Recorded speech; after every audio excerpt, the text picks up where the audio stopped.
Everyone.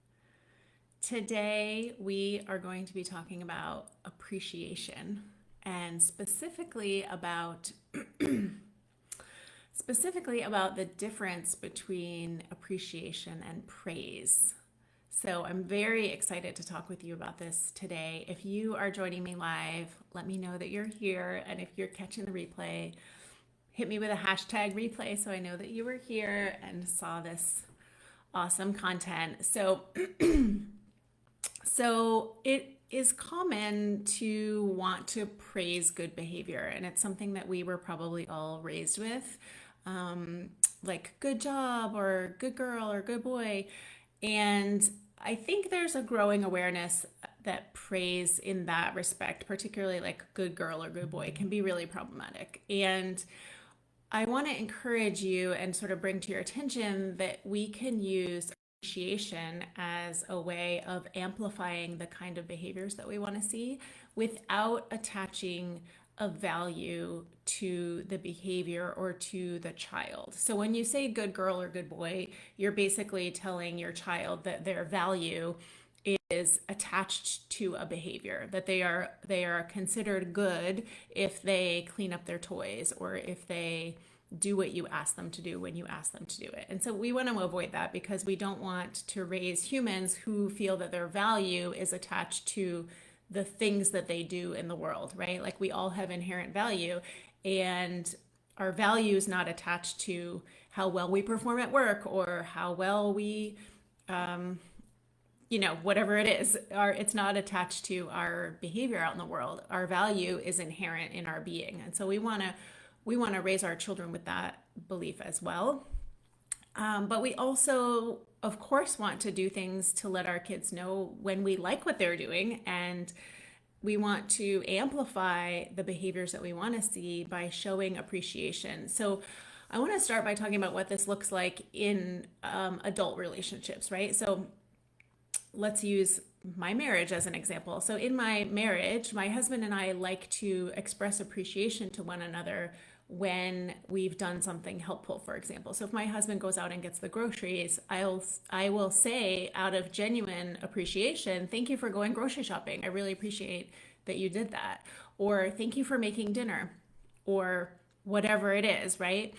And that comes from a genuine place of I genuinely appreciate that help, and I genuinely appreciate that I'm in a relationship where there's some equality and and fairness and some 50-50 in terms of housework and that kind of thing, right? If my friend brings me a coffee, I would say thank you. I really appreciate you bringing me a coffee. And we tend to not necessarily think about appreciating our children in this way because we were just raised differently. We were raised with more of like the good girl, good boy kind of thing.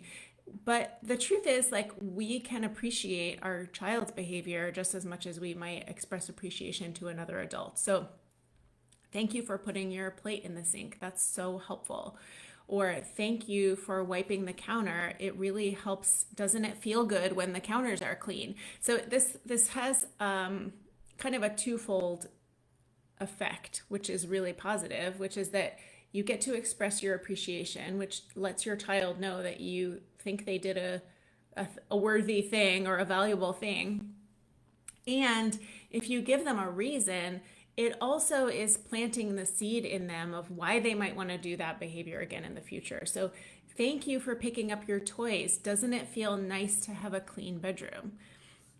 That lets them know, like, you appreciated that they did that thing. And when you give them a reason, it lets them know, oh, well, we clean up our toys not to please mommy.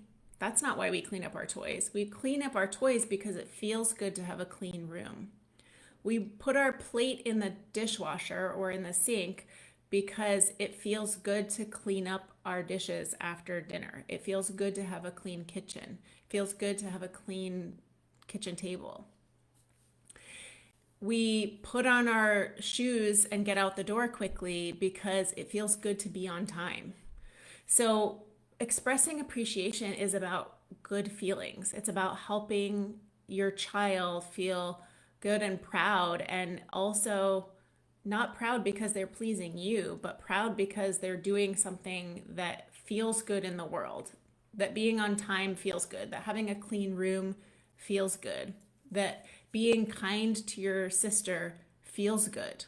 That's what we want to amplify. And, a lot of times parents ask me, how do I motivate my child, or how do I get them to do what I want them to do?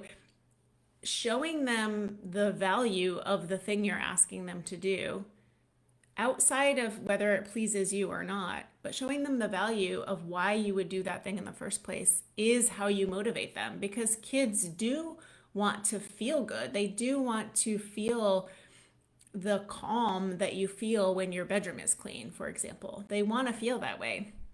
And if you can highlight for them that they'll get that feeling, plus they get appreciated for it, how great is that, right? And it's so much better than, you did what I asked you to do when I asked you to do it, and therefore you have pleased me. That just, that just sets up a lot of kind of codependency, right? That could set up a lot of codependency.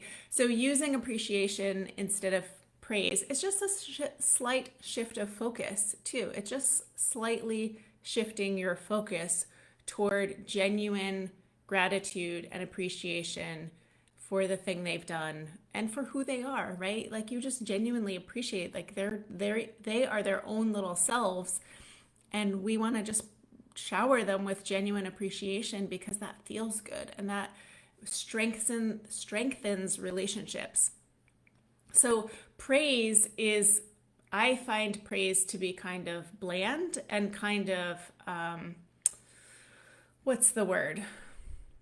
Kind of manipulative, because you're only praising them so they'll do that thing again in the future, not because it's coming from a genuine place of appreciation. So if you're saying, good job putting on your shoes, that's just setting up a relationship where they are pleasing you. And when it comes from real appreciation, they feel that. Like, they can feel that you're genuine about that. And it has the effect, too, of continuing to foster and nurture the kinds of things that you want to see, and also nurturing your relationship with them. So I could do a whole other video on what's wrong with praise and what's wrong with rewards and all of that. We'll get to that another time. But I just want to encourage you to play with this a little bit, to just spend this week thinking about appreciation and noticing when you appreciate something that your child does. And not necessarily that they're doing it for you, but just that they're doing it and it contributes to family life in some way. And just spend a little time in that feeling of appreciation. And if you feel compelled to express that to them and say thank you for doing that, I think that's a wonderful thing to play with and see what happens. See how they react. See how you feel. I know in our family, because my husband and I have a dynamic where we appreciate each other verbally for things that we do, now we're noticing that our kids, someone at the table every night says, thank you for making dinner.